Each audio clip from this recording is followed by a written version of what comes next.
Good day everyone, I am Camille Catil from Group 1 and I will be the one who will discuss the product rules. So first, let's define what is the f of x. This is our f of x and this is our g of x. So first, let's define what is the product rule in calculus. It used to differentiate the product of two functions and you can expand it using the distributive property to simplify it. So let's start with our given. Una is i-distribute natin siya like this, 2x squared minus 2. Lagyan natin siya ng close and open parenthesis because mahalaga. And equal is 2x squared. Wait lang. It's nabi-visualize ba? Okay. X squared minus 2x magiging ganito kapag dinistribute mo siya. Expand. So, magiging ganito siya. 2x dito.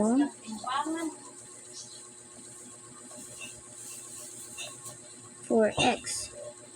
So now, we can differentiate each term with respect to x. So, una muna natin tong 2x na may the power of 4. So, magiging ganito siya. 8x 3. 8x cubed. Ito naman, yung negative 4x cubed is differentiate natin siya. Magiging, wait, if naguguluhan kayo kung paano nakuha itong, yan, if naguguluhan kayo kung paano nakuha itong 8x cubed, is ginawa lang natin is 2 times 4 kasi ano lang naman yan, times lang naman yan, tapos babawasan natin to na yung ano niya, babawasan natin ng minus 1.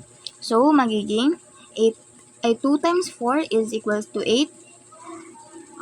Copy the x. Then, 4 minus 1 is 3. So, ano na tayo sa negative 4x cubed. Magiging 4 times 3 is 12. X.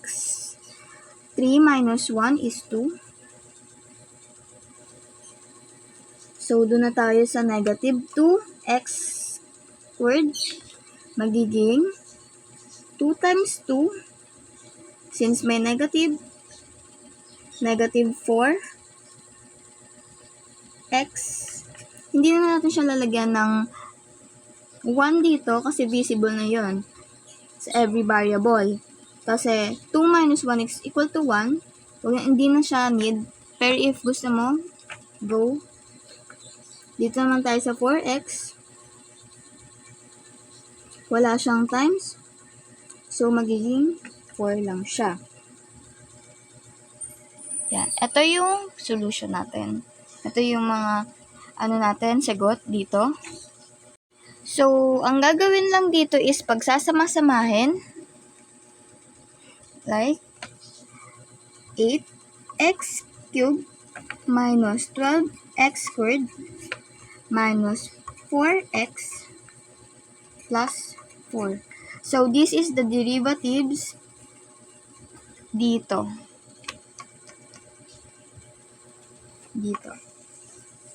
So, next, for this given is dinefine ko na kung ano yung f prime of x and g prime of x. So, ang gagawin na lang natin is sundin yung formula, which is our prime of x is 4 and our g of x is 2x squared minus 4x plus our f of x is 4x minus 1 and our g prime of x is 4x minus 4. So, distribute lang natin to sila. Magiging ito, 8x squared minus 16x. Plus, ito naman kabila, magiging 16x and negative 16. Ito naman, minus 4x, then positive 4. So, combine like terms. Ito, i-cancel natin to. Magiging 8x squared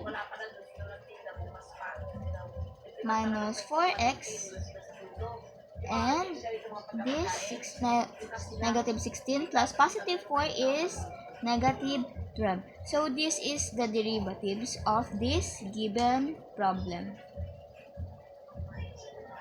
It's me again, and pang-apat na problem na natin to na need isolve. So, first, let's define our f of x and g of x. This is our f of x, and this is our g of x.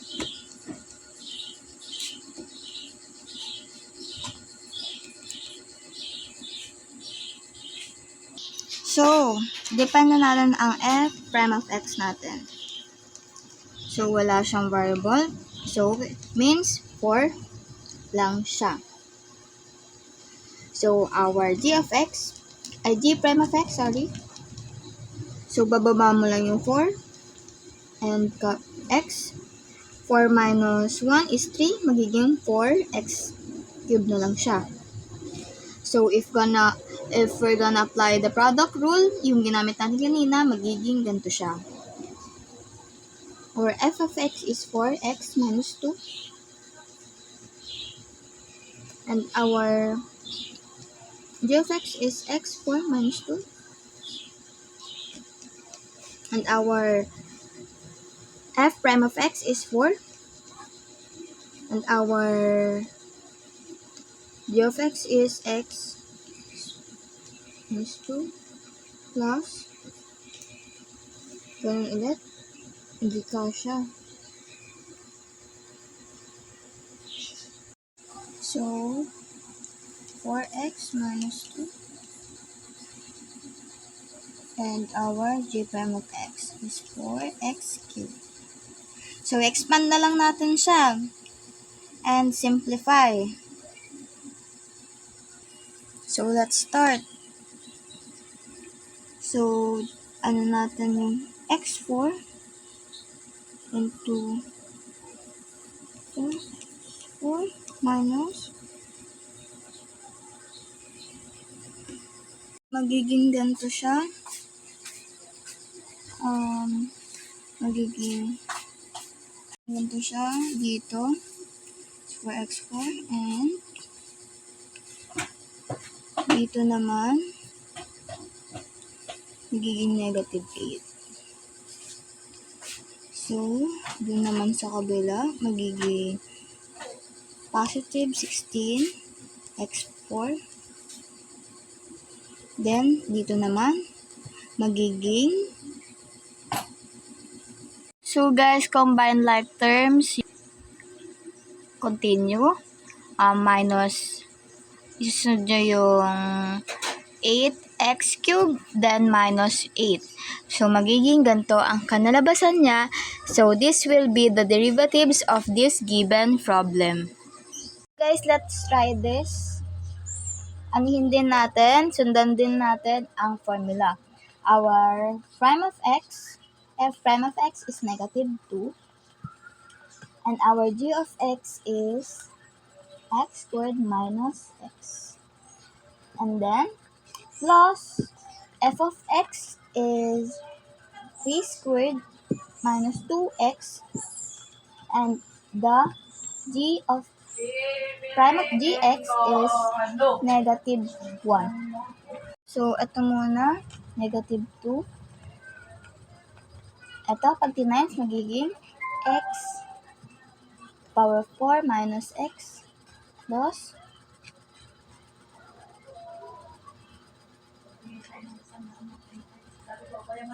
magiging 9 minus 2x tapos negative 1.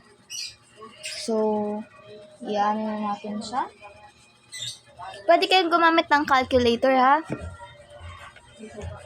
So, negative 2 times 3. Magiging negative 2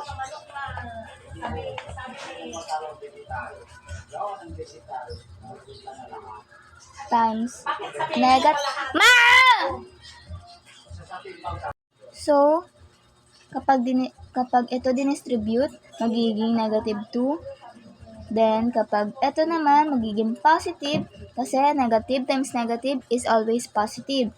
So, magiging positive 2x. So, ito naman walang mangyayari kasi negative 1 to. Ang magbabago lang is yung operation. So, 9 minus positive 2x. So, magiging ganyan siya. So, combined like term, ito and ito, magiging 4x. Ito munang negative 2 plus 4x minus 9. So, this will be the derivatives of this problem given or given problem. Ito na yung last problem given na binigay or ating sasagutan. So, this will be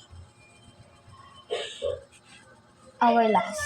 So, copy lang natin yung formula. Our prime of f prime of x is negative 5 and our g of x is 3 squared minus x plus our f of x is 4 squared minus 5x and our g prime of x is negative 1. So, ganyan lang. So, simplify natin to.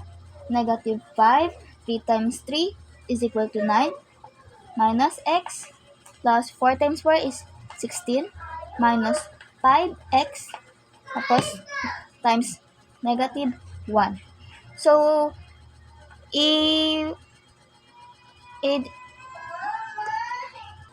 ang mangyayari, i-distribute natin tong negative 5 dito and negative 1 dito.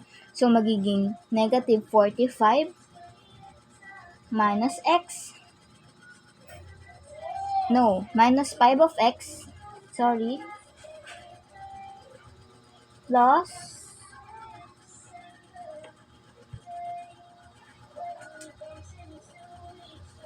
so, magiging negative 16.